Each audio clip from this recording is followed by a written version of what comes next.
Yo guys, Silvergate stock tumbang 40% di sini teman-teman ya.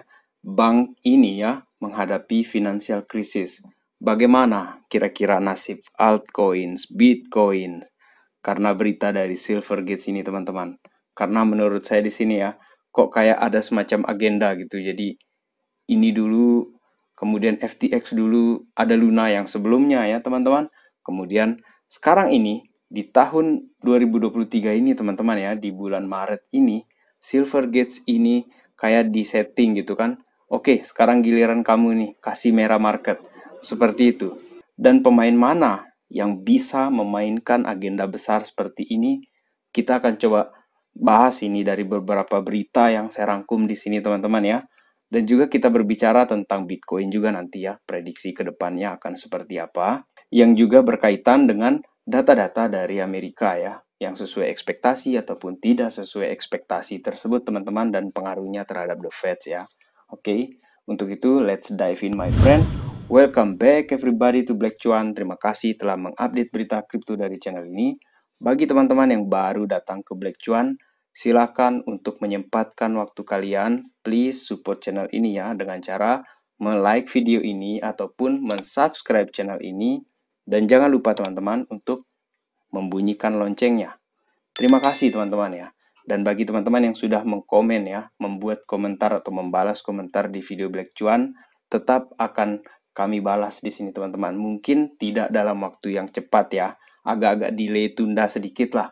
Oke teman-teman ya, terima kasih atas support kalian ya. Dan yang pertama di sini kita akan bicara dulu ya. Ini mengenai S&P 500 dan Nasdaq ya, yang mereka ini nutup di bawah ketika Treasury yields-nya Amerika itu ya, yang 10 tahun itu menyentuh 4% teman-teman. Jadi dengan kejadian ini, para investor itu sepertinya ada semacam fear ya. Kemungkinan the Fed akan semakin menaikkan suku bunga ini kalau terjadi seperti ini. Karena yields ini kalau dia naik terus ini akan naik ini suku bunganya. Seperti itu mereka mencoba membaca atau memahami market ini teman-teman. Kemudian berkaitan dengan Silvergate tadi ya. Kenapa crypto bank Silvergate ini tanking today? Kenapa dia tumbang? Jadi alasannya di sini adalah gara-gara nih si Silvergate ini ya tidak memberikan laporan keuangan mereka yang di tahun 2022.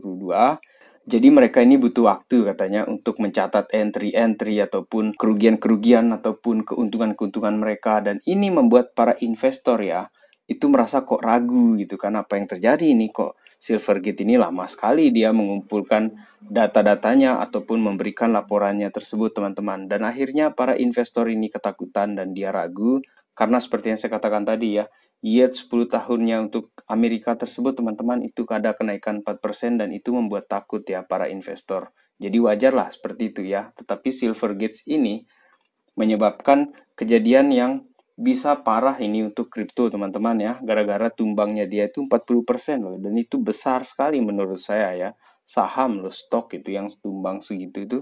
Dan akhirnya yang terjadi adalah ini nih, sekarang Coinbase ini menunda payment dengan Silvergate Bank teman-teman. Jadi dana yang masuk ataupun dana yang keluar itu ditunda sekarang ini teman-teman. Ini jelek ini jelek untuk market untuk sementara ini ya, short term seperti ini teman-teman ya.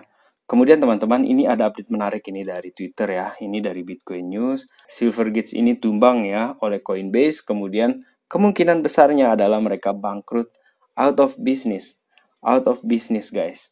Dan kenapa dari Bitcoin News ini dikatakan drop ya, karena Coinbase Global Shares juga itu turun hari ini teman-teman ya. Per 3 Maret ini dia turun 7,4% teman-teman. Dan sepertinya ARK Invest ini kemungkinan nanti itu akan beli lagi nih untuk global shares-nya Coinbase teman-teman, kalau dilihat diskon seperti ini ya. Karena kan ARK Invest itu cukup militan menurut saya terhadap saham-saham yang berbasis cryptocurrency tersebut teman-teman ya, termasuk Coinbase di sini ya.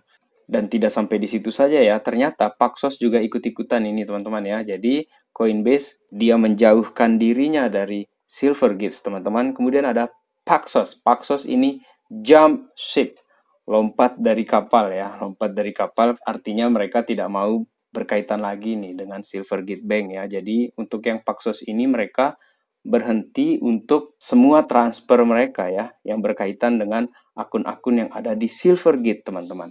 Akan tetapi ya, menurut saya, apa yang terjadi di Silvergate sini seperti di awal video saya bilang tadi ya, ini kok kayak ada permainan seperti itu ya. Karena kalau kita lihat ya, dari ini investing.com di sini teman-teman ya. Jadi sebenarnya Silvergate ini sudah tumbang, tetapi di 2022 itu dia bertahan teman-teman. Dia bertahan di tengah yang lain-lainnya tumbang duluan, tetapi Silvergate ini malah bertahan. Aneh pada saat itu ya, ketika yang lain-lainnya bertahan, tetapi coba kita lihat di sini, ada yang menarik di sini.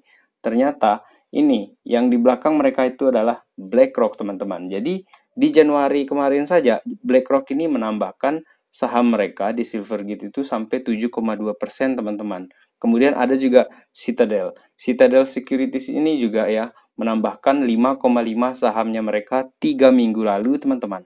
Sementara aroma kebangkrutan dari Silvergate ini teman-teman ya, sudah lama tercium dari akhir tahun kemarin ini untuk Silvergate ini. Tetapi kenapa BlackRock? Kenapa Citadel? Jadi menurut saya itu seperti ini teman-teman. Ini asumsi saya ya. Jadi BlackRock ini ataupun Citadel ya, ataupun pemain besar itu, dia ingin sekali mereka ini ambil barang ini di harga murah, di bawah teman-teman. Jadi oke lah, Silvergate ini akan dibikin jadi semacam pion gitu yang maju ke depan terus disikat, dibunuh segala macam. Tapi dia sudah diamankan dulu nih uangnya segala macam. Jadi permainan-permainan ini bisa lah dilakukan oleh BlackRock. BlackRock itu kalau kita bilang ya, itu institusi super big, super besar sekarang ini teman-teman. Dia punya cabang itu di mana-mana. Dan saya yakin sahabat Black Cuan di sini pasti tahu mengenai segala macam sepak terjang dari BlackRock tersebut teman-teman. Jadi menurut saya di sini ya, ini murni permainan. Ini menurut opini saya teman-teman, dan memang tidak mendasar apa yang saya katakan di sini ya, tetapi kok kecurigaan saya mengarah kepada ke sana gitu kan. Maksud saya ke sana, bukan kepada ke sana. Sorry. Karena kalau kita lihat ya, pada hari ini pun yang diantisipasi ya mengenai jobless claim ya, ternyata di luar ekspektasi teman-teman, dia malah turun ke 190. Artinya jumlah pengangguran di Amerika itu turun teman-teman. Dan ini pertanda apa? Pertandanya adalah bahwa ekonomi Amerika itu kuat. Ya meskipun ya kita tahu ada biaya-biaya naik ya seperti rental, BBM, harga makanan naik. Tetapi pekerjaan itu mulai banyak dan pengangguran itu berkurang teman-teman. Dan saya tahu juga ya memang kita tidak bisa berstandar kepada hanya ke jobless claim saja ya. Ada faktor-faktor lain juga yang di sini mempengaruhi ekonomi ya, teman-teman. Tetapi menurut saya ya, dari apa yang terjadi di Silvergate, kemudian ada kaitannya dengan BlackRock, Citadel, dan Coinbase ataupun Paxos yang sudah lompat kapal duluan ya untuk menghindari bencana yang lebih besar lagi ke depannya. Menurut saya, ini murni permainan teman-teman. Bagaimana agar mereka ini bisa mendapatkan harga di bawah? Itu pendapat saya di sini. Karena tumbangnya Silvergate ini teman-teman ya, ini kan seolah-olah membuat kripto itu semakin merana. Jadi semakin jelek lah dia dipandang seperti itu. Dan media-media ini kan akan memberitahu ya kepada orang-orang mengenai, oh ini ternyata benar tidak ada masa depannya seperti itu. Padahal di belakang layar mereka beli, mereka stok banyak-banyak teman-teman. Jadi setelah mereka puas belanja, tinggal mereka keluarkan lagi narasi-narasi yang positif, dan akhirnya harga naik, akhirnya retail yang sudah jual rugi-rugi itu, ya Tuhan, sudah telat ini masuk, nggak ada untungnya, dan sudah disikat duluan sama mereka. Jadi seperti itu saya melihat ya permainan-permainan yang dilakukan oleh mereka ini ya. Kemudian kaitannya juga dengan The Fed di sini teman-teman ya. Setahun setelah kenaikan suku bunga ya, di 2022 itu kencang dia naikkan suku bunga. Kemudian The Fed ini masih ada jalan yang panjang yang harus dilalui karena inflasi itu masih belum bisa dijinakkan teman-teman. Dan selain yang saya katakan tadi ya mengenai yields 10 years-nya untuk Treasury Amerika Serikat itu yang ditakutkan ya karena dia terus terjadi kenaikan teman-teman. Ini juga salah satu yang memicu ya S&P 500 itu dan Nasdaq itu turun itu. Kemudian data manufaktur juga memicu kekhawatiran teman-teman karena adanya kenaikan suku bunga The Fed tadi. Yang kita katakan bahwa inflasi itu masih belum bisa dijinakkan di sini teman-teman. Pertanyaan saya di sini simple teman-teman. Apakah kita akan percaya dengan segala macam berita-berita negatif seperti ini teman-teman? Ataukah kita akan duduk santai kemudian sambil minum kopi, dengar musik yang slow, dan menikmati perjalanan ini? Enjoy the ride guys. Dan tentu saja kita tidak perlu panik dong dengan kejadian-kejadian seperti ini kan. Oke, teman-teman, karena ini nih, salah satu yang membuat saya tidak panik itu adalah ini nih, teman-teman ya.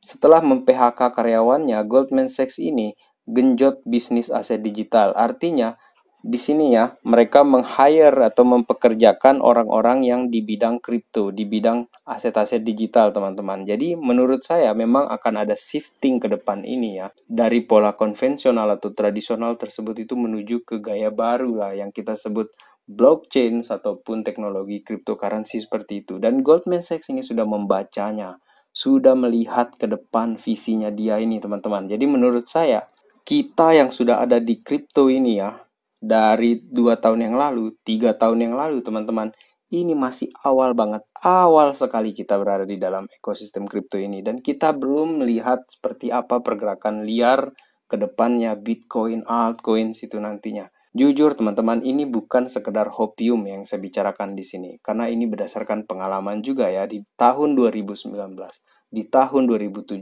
ketika kita melihat pasca bull run situ ya terjadi kayak tidak ada masa depan. Tetapi begitu terjadi bull run, halving terjadi, kita malah kayak tidak percaya. Wah, gila ini naiknya tinggi sekali. Seperti itu teman-teman ya. Dan kalau kita lihat juga ya untuk long term Bitcoin ini ya, visi kita ini ada saya ambil dari Bitcoin Archive di sini teman-teman ya. Bitcoin ini sudah menutup ya di atas 10 bulan moving average. Dan apakah kamu sudah bullish sekarang? Ini kita lihat ya. Jadi garis ungu ini adalah garis 10 bulan moving average tersebut teman-teman, dan ini candle 1 bulan ya. Dan dia nutup di atas sini teman-teman ya. Kita lihat memang ada doji di sini ya. Tetapi menurut Bitcoin Archive di sini teman-teman ya, apakah kalian sudah bullish nih untuk Bitcoin ini? Kalau Black Cuan tetap super bullish teman-teman, bahwa akan ada terjadi penurunan ya kita memang tidak bisa ekspektasikan terus dia naik teman-teman ya, tapi kita juga harus bersiap-siap. Oleh karena itu dari awal video Black Cuan itu saya selalu mengingatkan kepada sahabat Black Cuan, teman-teman di Black Cuan ini, untuk selalu punya uang dingin atau punya cash dan berinvestasi dengan uang dingin. Dan tidak kurang tidak lebih teman-teman, ini dari Titan Crypto ya. Ini dia memperlihatkan garis merah ini ya sebagai Tenkan ya. Jadi Tenkan ini merupakan indikator untuk melihat harga itu akan naik ataupun akan turun. Jadi kalau dia berhasil ini membuka di atas Tenkan ini yang garis merah ini teman-teman, ini adalah pertanda akan terjadi bullish teman-teman. Jadi kalau di bawah ini sepertinya akan ada bearish atau dia akan ngetes lagi ke supportnya ya teman-teman. Dan menurut dia lagi di sini-sini ya. Ini keren asli orang-orang seperti ini nih. Positif sekali dia ini si Titan Crypto ini ya. Jadi kita terbawa ini aura-aura positifnya dia. 50k is inevitable. Tidak bisa dielakkan. Jadi untuk harga kedepannya Bitcoin itu naik sampai 50k, 100 ribu, 500 ribu seperti yang dikatakan oleh Robert Kiyosaki, itu bukan masalah jika, tetapi kapan. Hanya masalah waktu. Matter of time lah teman-teman ya. Seperti itu untuk Bitcoin ini. Jadi kita tetap semangat teman-teman. Jangan panik. Jangan FOMO juga. Dan sisanya kita enjoy the ride guys. Baik teman-teman. Sekian video kali ini ya. Sampai ketemu lagi di update Black Cuan yang berikutnya. Terima kasih telah menonton. Salam Black Cuan. Peace my friend.